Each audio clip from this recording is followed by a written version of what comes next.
we've been celebrating the 200th anniversary of the birth of Emily Brontë here at the Brontë Parsonage Museum with a 4-day festival weekend of celebratory events featuring creators from music, film, literature, poetry, from everywhere.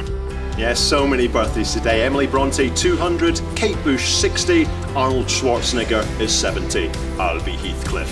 I checked, he's never played the role. Let's go and speak to two authors involved with the celebrations today. Heathcliff is a very dark character, and I think kind of described as a romantic hero. I think it's still an extraordinary book. It's Shakespearean in its scope and its drama. I've come from Nottingham and we've decided to spend a few days celebrating Emily's Bicentenary and taking in the scenery of Haworth, and we've been to just about every event that the Society's put on for the celebration. I think Wuthering Heights is fundamentally a story about an outsider, how we treat an outsider. I'm Patient Agbabi and I'm writer-in-residence at Brontë Parsonage Museum for 2018. I've been celebrating Emily Bronté's work, especially her, I think she had a penchant for the outsider. I think she was a bit of an outsider herself, so I've done some work around that. I've created some poems around that, and I've also created some poems specifically to celebrate her as a personality on her 200th birthday. On Sunday, the slightly inclement weather, shall we say, didn't deter the hardy band of walkers who went up and across the moors in torrential rain. My name is Emily Brontë. I travelled over from Ireland for the walk with Michael Stewart today on the moors. We got soaked to the skin, but we thoroughly enjoyed it. It was night and on the mountains. Fathoms deep the snowdrifts lay.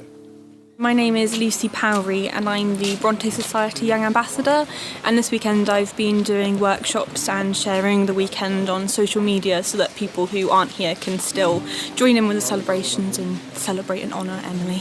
Something that it has really shown is that so many people have so many different views on Emily, and it's been really nice to see them all together and to have lots of people talking about Emily and having all the different interpretations of her. Beside he stood a wildered stranger, on his own unbounded moor.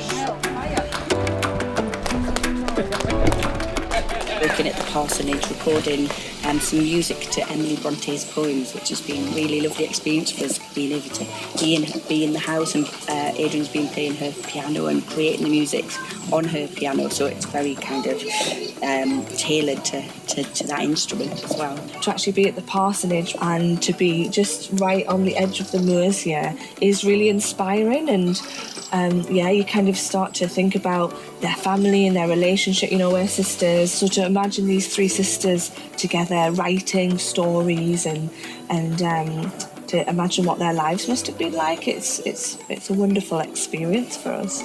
And the relevance, really, of this amazing writer who, here we are 200 years on, and it's still totally relevant to everything and the issues that we're looking at. Look at Lily Cole's film, Balls, last night, which was really amazing. Well, we're hugely privileged to have a commission from the Parsonage, who were working in partnership with the Family Museum and Rapid Response Unit in Liverpool, which gave us enough of a budget to make a really ambitious and phenomenal film, I think, that Lily Cole directed called Balls, which is about the experience of a child who had the experience that Heathcliff might have had. Well, the premiere was really fun because we saw it in a cinema space. We saw it in the Baptist Centre down the road. But actually, what I found most exciting is seeing the film in situ in the Parsonage. I feel like this is where it's meant to be. This is its natural home and its birthplace. And the film feels complete when you see it within the environment of the Brontë Parsonage. Today, the day itself, Emily's birthday, we have a big one. We've got Patience Agbabi, we've got Michael Stewart, Lily Cole, the Unthanks, Tia Bannon, Chloe Pirrie, and so many people coming together to read from Emily's work and discuss what Emily means to us. I just turned 7 years old, and in February 1978, Kate Bush's Wuthering Heights reached #1. And I filled a C60 cassette with this song. I don't know why it obsessed me so much. I didn't know it was based on a novel at the time. I think it was the lyrics of the song. It's Kathy character who was singing Let Me In at the Window.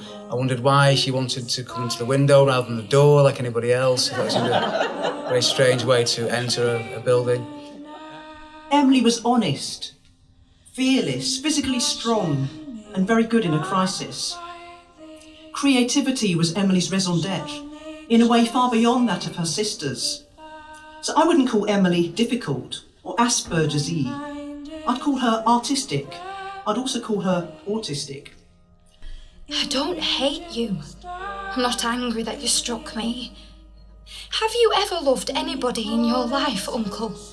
I made my exit, rambling leisurely along with the glow of a sinking sun behind and the glory of a rising moon in front as I climbed the stony by-road to Mr. Heathcliff's dwelling. I want to know what I should do. Today, Edgar Linton has asked me to marry him, and I've given him an answer. Now, before I tell you whether it was a consent or denial, you tell me which it ought to have been. Really, Miss Catherine, how can I know? I replied.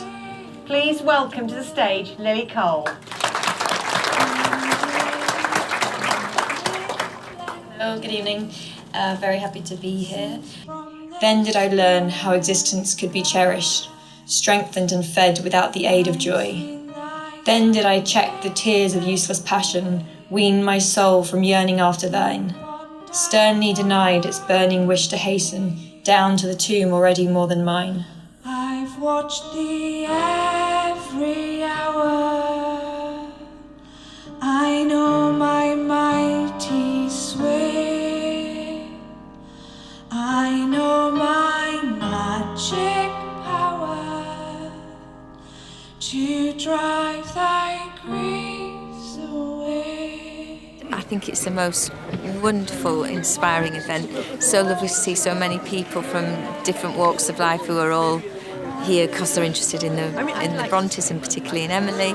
And I feel proud to be part of it in a kind of a small little way.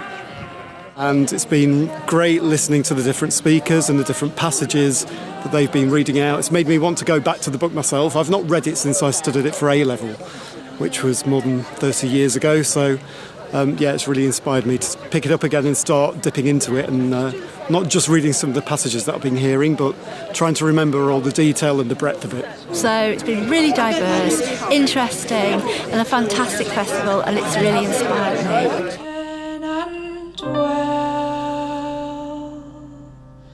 With me.